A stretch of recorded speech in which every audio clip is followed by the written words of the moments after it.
Hello बच्चों, कैसे हैं आप।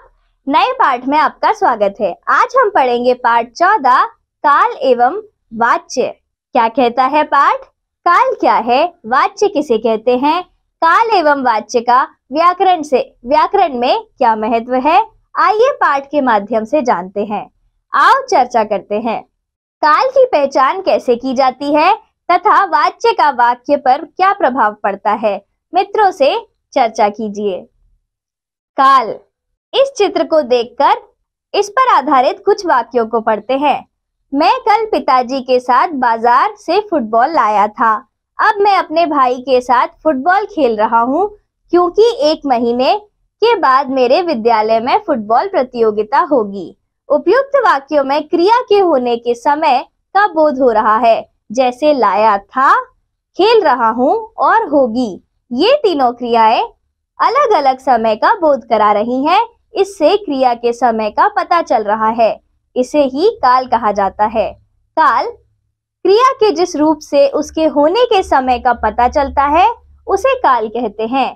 काल के 3 भेद होते हैं। काल के भेद: भूतकाल, वर्तमान काल, भविष्यत काल। नंबर 1, भूतकाल। क्रिया के जिस रूप से क्रिया के बीते हुए समय का बोध हो उसे भूतकाल कहते हैं। जैसे, जब मैं कक्षा 7 में पढ़ता था तब मैंने परीक्षा के समय बहुत मेहनत की थी और अपनी कक्षा में प्रथम स्थान प्राप्त किया था। उपयुक्त वाक्यों में क्रियाएं बीते हुए समय में हुई है, जैसे पढ़ता था, मेहनत की थी और प्राप्त किया था। ये क्रियाएं बीते हुए समय में हो चुकी हैं, अतः ये भूतकाल के वाक्य हैं। भूतकाल के 6 उपभेद होते हैं। नंबर 1, सामान्य भूतकाल। नंबर 2, आसन्न भूतकाल। नंबर 3, पूर्ण भूतकाल। नंबर 4, अपूर्ण भूतकाल। नंबर 5, संदिग्ध भूतकाल। नंबर 6, हेतुमद भूतकाल। इन सभी उपभेदों को आप इस चित्र में भी देख सकते हैं। नंबर 1, सामान्य भूतकाल। क्रिया के जिस रूप से बीते हुए समय में सामान्य रूप से किसी कार्य के होने का बोध होता है तो उसे सामान्य भूतकाल कहते हैं। जैसे, मोनिका ने खाना दिया, शिक्षक ने पाठ पढ़ाया, सोनू ने क्रिकेट खेला। 2, आसन्न भूतकाल। क्रिया के जिस रूप से यह पता चले कि कार्य अभी अभी समाप्त हुआ है उसे आसन्न भूतकाल कहते हैं। जैसे, हमने अभी अभी भोजन किया है, विद्यालय की घंटी अभी अभी बजी है। उपयुक्त वाक्यों में क्रियाएं भूतकाल में तुरंत हुई हैं, अतः ये आसन्न भूतकाल के वाक्य हैं। नंबर 3, पूर्ण भूतकाल। क्रिया के जिस रूप से कार्य के भूतकाल में बहुत पहले संपन्न होने का बोध होता है तो उसे पूर्ण भूतकाल कहते हैं। जैसे, 15 अगस्त 1947 में भारत स्वतंत्र हुआ था, शाहजहां ने लाल किला बनवाया था, गांधी जी का जन्म 2 अक्टूबर 1869 में हुआ था। उपयुक्त वाक्यों में क्रियाएं भूतकाल में बहुत पहले पूरी हो चुकी हैं, अतः ये पूर्ण भूतकाल के वाक्य हैं। 4, अपूर्ण भूतकाल। क्रिया के जिस रूप से यह पता चले कि कार्य भूतकाल में प्रारंभ हो चुका था किंतु अभी पूर्ण नहीं हुआ है उसे अपूर्ण भूतकाल कहते हैं। जैसे, रोहन पत्र लिख रहा था, माताजी फिल्म देख रही थी, विमल गीत गा रहा था। उपयुक्त वाक्यों में क्रिया भूतकाल में हो रही है परंतु पूर्ण होने का पता नहीं चल रहा है, अतः ये अपूर्ण भूतकाल के वाक्य है। नंबर 5, संदिग्ध भूतकाल। क्रिया के जिस रूप से कार्य के भूतकाल में पूर्ण होने में संदेह हो उसे संदिग्ध भूतकाल कहते हैं। जैसे, कल तो सफाई हुई होगी, कई राजनेता भी आए होंगे, तुषार सो गया होगा। नंबर 6, हेतुमद भूतकाल। क्रिया के जिस रूप से यह बोध हो कि कोई कार्य भूतकाल में हो सकता था परंतु किसी कारणवश नहीं हो सका, वहां हेतुमद भूतकाल होता है। जैसे, रमेश अच्छी तरह पढ़ता तो उसे सफलता मिल जाती, यदि बारिश ना होती तो मैं अवश्य घूमने जाता, यदि किसान मेहनत करता तो फसल अच्छी होती। नंबर 2, वर्तमान काल। क्रिया के जिस रूप से किसी कार्य का चल रहे समय में होना प्रकट हो उसे वर्तमान काल कहते हैं। वर्तमान काल के मुख्य 3 भेद होते हैं। वर्तमान काल के भेद: सामान्य वर्तमान काल, अपूर्ण वर्तमान काल, संदिग्ध वर्तमान काल। नंबर 1 सामान्य वर्तमान काल। क्रिया के जिस रूप से क्रिया के वर्तमान काल में करने अथवा होने का बोध होता है उसे सामान्य वर्तमान काल कहते हैं। जैसे माली पौधे लगाता है, चील आकाश में उड़ती है। उपयुक्त वाक्यों में माली और चील कर्ता द्वारा कार्य वर्तमान काल में हो रहा है, अतः यहाँ होने वाली क्रिया का काल सामान्य वर्तमान काल है। नंबर 2 अपूर्ण वर्तमान काल। क्रिया के जिस रूप से यह ज्ञात होता है कि क्रिया वर्तमान काल में आरंभ होकर अभी भी जारी है तो उसे अपूर्ण वर्तमान काल कहते हैं। जैसे सैनिक सीमा पर पहरा दे रहे हैं, विद्यार्थी पाठ याद कर रहा है। उपयुक्त वाक्यों में क्रिया वर्तमान में हो रही है परंतु अभी पूर्ण नहीं हुई है, अतः ये अपूर्ण वर्तमान काल है। संदिग्ध वर्तमान काल। क्रिया के जिस रूप से कार्य के वर्तमान काल में होने या करने का संदेह होता है उसे संदिग्ध वर्तमान काल कहते हैं। जैसे मोहित मिठाई खाता होगा, सतीश जन्मदिन मना रहा होगा। उपयुक्त उदाहरण में वाक्यों में दोनों क्रियाओं के वर्तमान काल में होने का पता चलता है पर संदेह है कि ये कार्य इस समय हो भी रहे हैं या नहीं, अतः यहाँ संदिग्ध वर्तमान काल है। नंबर 3 भविष्यत काल। क्रिया के जिस रूप से कार्य के आने वाले समय में होने का बोध हो उसे भविष्यत काल कहते हैं। जैसे मैं गर्मी की छुट्टियों में अपने नाना नानी के घर जाऊंगा, वहां मामा मामी के साथ बाजार जाऊंगा और नए नए खिलौने खरीदूंगा, सबके साथ खूब मस्ती करूंगा। भविष्यत काल के 2 भेद होते हैं। भविष्यत काल के भेद: सामान्य भविष्यत काल, संभाव्य भविष्यत काल। नंबर 1 सामान्य भविष्यत काल। क्रिया के जिस रूप से कार्य का सामान्य रूप से भविष्य में होना पाया जाता है उसे सामान्य भविष्यत काल कहते हैं। जैसे स्कूल बस 5 मिनट बाद आएगी, नर्स अभी दवाई लाएगी। उपयुक्त वाक्यों में आएगी तथा लाएगी क्रिया आने वाले समय में होगी, अतः ये सामान्य भविष्यत काल है। नंबर 2 संभाव्य भविष्यत काल। क्रिया के जिस रूप से कार्य के भविष्य में होने की संभावना का बोध होता है उसे संभाव्य भविष्यत काल कहते हैं। जैसे हो सकता है आज मुझे दफ्तर में देर हो जाए, शायद शाम को हम फिल्म देखने ना जा सके। उपयुक्त वाक्यों में होने वाली घटनाओं के लिए भविष्य में संभावना प्रकट की जा रही है या इस तरह की आशंका की जा रही है, अतः ये संभाव्य भविष्यत काल है। वाच्य। हमने पढ़ा है कि हम अपने मनोभावों को दूसरों तक पहुंचाने के लिए भाषा का प्रयोग करते हैं। हम जो कुछ भी कथन कहते हैं उनमें कभी कर्ता की प्रधानता होती है तो कभी कर्म की और कभी भावों की। जैसे राहुल गीत गाता है, कर्ता। गीत राहुल से गाया जाता है, कर्म।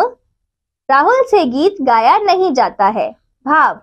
इस तरह हम देखते हैं कि वाक्य में कर्ता, कर्म या भाव की प्रधानता के अनुसार क्रिया का रूप बदलता है। क्रिया के बदले रूप को वाच्य कहते हैं।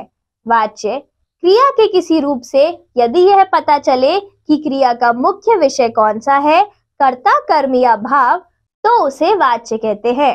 वाच्य के 3 भेद होते हैं। वाच्य के भेद: कर्तृवाच्य, कर्मवाच्य, भाववाच्य। नंबर 1 कर्तृवाच्य। इसमें कर्ता की भूमिका प्रमुख होती है, क्रिया कर्ता के अनुसार होती है। क्रिया का रूप कर्ता के लिंग और वचन के अनुसार होगा। जैसे माली पौधा लगाता है, इसमें माली पुल्लिंग एक वचन है, अतः इसके साथ पुल्लिंग एक वचन क्रिया लगता है का प्रयोग हुआ है।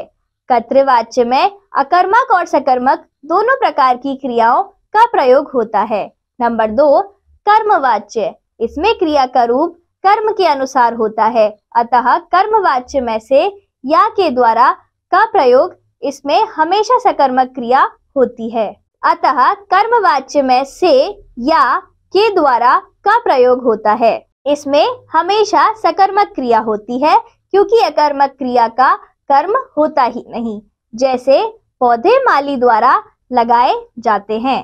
कर्मवाच्य के प्रयोग स्थल: क, जहां कर्ता अज्ञात हो, सूचना दी गई हो। ख, जहां कर्ता को प्रकट ना करना हो, अपराधी का पता लगाया जा रहा हो। ग, कर्ता स्वयं को बचाने का प्रयोग करे किसी वस्तु के टूटने पर। घ, जहां कर्ता निश्चित ना हो, चोर को पकड़ लिया जाएगा।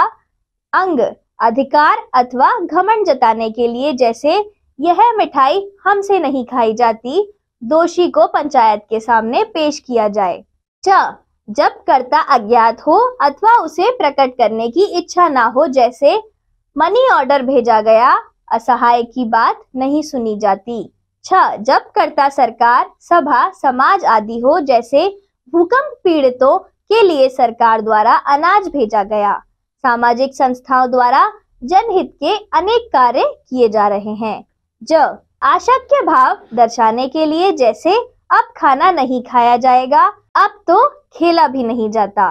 भाववाच्य, इसमें कर्ता तथा कर्म की प्रधानता ना होकर भाव की प्रधानता होती है।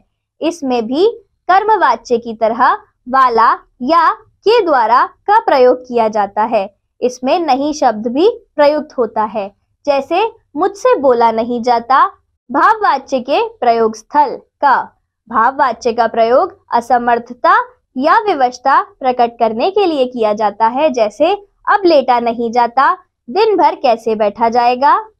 ख, अनुमति लेने के लिए, अब उठा जाए, चलो घूमने चला जाए।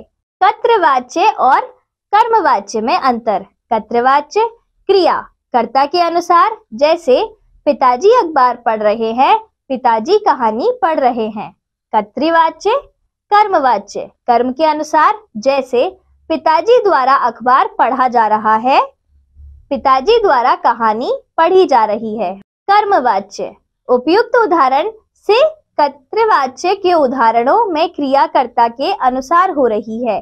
कर्ता पिताजी के लिंग के अनुसार पुल्लिंग में क्रिया प्रयुक्त हुआ है, लेकिन कर्मवाच्य के उदाहरणों में क्रियाएं कर्म, अखबार और कहानी के अनुसार है। पिताजी कहानियां पढ़ रहे हैं, पिताजी अखबार को पढ़ रहे हैं। कर्तृवाच्य, पिताजी द्वारा कहानियां पढ़ी जा रही हैं, पिताजी द्वारा अखबार पढ़े जा रहे हैं। कर्मवाच्य, कर्तृवाच्य के उदाहरणों में क्रिया को कर्ता प्रभावित नहीं कर रहा है, बल्कि कर्ता के अनुसार क्रिया चल रही है, जबकि कर्मवाच्य के उदाहरणों में क्रिया कर्म के वचन व लिंग के आधार पर चल रही है। वाच्य परिवर्तन, कर्तृवाच्य से कर्मवाच्य बनाना, कर्ता के साथ से, द्वारा या के द्वारा जोड़कर कर्मवाच्य बनाते हैं। ख, क्रिया में आ, ई अथवा या जोड़ने के बाद जा धातु का प्रयोग किया जाता है एवं क्रिया का प्रयोग कर्म के लिंग, वचन, पुरुष तथा काल के अनुसार किया जाता है। ग, कर्म के साथ यदि विभक्ति परसर्ग लगी हो तो उसे हटा दिया जाता है। उदाहरण, कर्तृवाच्य अनुराग कविता लिखता है, कर्मवाच्य अनुराग द्वारा कविता लिखी जाती है। धोबी कपड़े धोता है, धोबी द्वारा कपड़े धोए जाते हैं। कर्तृवाच्य से भाववाच्य बनाना। क, कर्ता के साथ से जोड़ा जाता है। ख, क्रिया का प्रयोग सदा अन्य पुरुष एक वचन में किया जाता है। ग, क्रिया को सामान्य भूतकाल में बदल दिया जाता है और काल के अनुसार जा को उचित रूप में जोड़ा जाता है। उदाहरण, कर्तृवाच्य नृत्यांगना नहीं नाचती, भाववाच्य नृत्यांगना से नाचा नहीं जाता। कृतवाच्य मैं नहीं खेलता, भाववाच्य मुझसे खेला नहीं जाता। पाठ पढ़कर हमने सीखा, काल कार्य होने के समय का बोध कराता है। काल के 3 भेद होते हैं, भूतकाल, वर्तमान काल, भविष्यत काल। वर्तमान काल भूतकाल क्रिया के बीते हुए समय में होने का बोध कराता है। वर्तमान काल क्रिया के आने वाले समय में होने का ज्ञान कराता है। क्रिया के जिस रूप से यह पता चले कि क्रिया का मुख्य विषय कर्ता, कर्म या भाव में से कौन है, उसे वाच्य कहते हैं। वाच्य के प्रकार: कर्तृवाच्य, कर्मवाच्य, भाववाच्य। कर्तृवाच्य में कर्ता प्रधान होता है, कर्मवाच्य में कर्म प्रधान होता है, भाववाच्य में भाव प्रधान होता है। धन्यवाद बच्चों, अब हम मिलेंगे अगले पाठ में।